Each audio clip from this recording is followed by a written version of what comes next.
of the whole dome and for the final ceremonies before midnight. Let's go back and join Gabby Roslin. Thank you very much, David. Yes, we will be back with you soon. But now, the latest on the Millennium Bug with Peter and Philippa. Indeed, and Gabby, we mustn't forget that with all this excitement going on, there are some very, very worried people all over the world. The Millennium Bug, has it struck or hasn't it? 25, 35 minutes from now, we'll know what's happening in this country, what's happened over all the rest of the world. Those bugs are going to crawl all over our computers and make the planes fall out of the sky.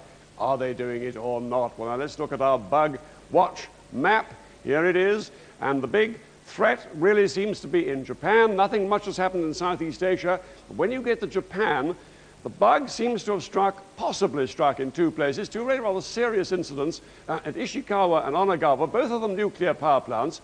At Ishikawa, the radiation monitoring system has failed just outside the actual nuclear reactor itself. That happened at midnight. It hasn't been put right. They don't know whether it's bug-related. At the Onagawa power station, alarms sounded after midnight, but they seem to have put that right. Also in Japan, 38 earthquake seismic sensors seem to have failed since midnight. Again, they can't be sure whether that is bug-related or not. Now, there was a big scare all over the rest of Asia, by the way. There's no sign of any bug-related damage at the moment, although, of course, it's very early days. People don't get back to their offices till Monday or Tuesday. We can't be sure things aren't happening all over the world behind the scenes. But one really big scare happened when the Russians fired 3 Scud missiles from southern Russia into Chechnya, just here. And the Americans immediately asked their Russian counterparts at the NORAD headquarters of Colorado Springs, where the Americans and the Russians are meeting together, and they said to the Russians, "What's this?" And the Russians said, "Don't worry, it's not bug-related. These are local tactical missile firings at Chechnya."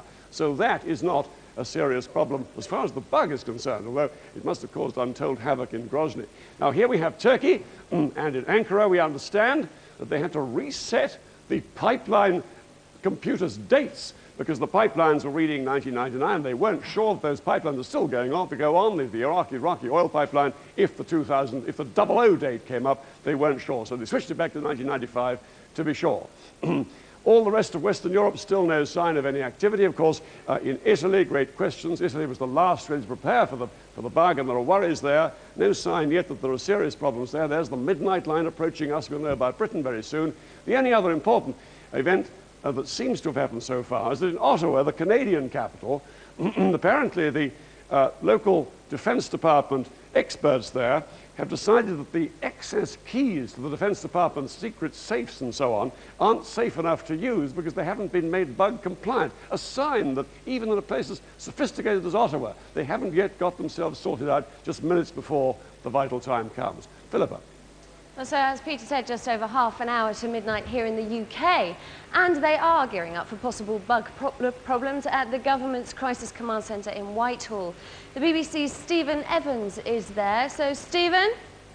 Philippa, behind me you've got representatives of all the government departments here, and they're waiting anxiously, the Department of Health, the DTI, the Treasury, all that kind of thing. But I have to say, what they're telling me is not a twitch from the bug, not a tweak. They don't expect it really, certainly no signs so far. Now, this is the latest government bulletin, and it says, bold letters, there have been no Millennium Bug problems reported today in the UK. But just to emphasize what you were saying before, they're also getting information from the embassies, British embassies all around the world. And if you go down the list, South Korea, Taiwan, Singapore, Malaysia, Brunei, Manila, no sign from the embassies here. So either the bug is dead, or it's dormant, or perhaps, who knows, it was never there really in the first place. Well, that's the official line that you've given us there. What does it actually feel like? Do they feel like they're confident there? You do get the sense that they are confident. All the people say that preparation had to be done, and that's why there will be no problems after midnight. Of course, we won't know whether the Millennium Bug is actually there until the millennium. And in some senses, you won't really know until we all go back to work, because there are two sorts of Millennium Bugs, if you like. There is the bug in people's computer where the date changes to 2000 and the computer can't quite work out what that is. But there's also a kind of a virus which malicious people put into computers, and we won't know if those viruses are in until people go back to work and log on and open documents which have been sent to them. Okay, now, Stephen? some very big corporations have decided to take no risks with that, so they're actually using faxes over this midnight period. Stephen, thank you very much. This bug doesn't seem to be there.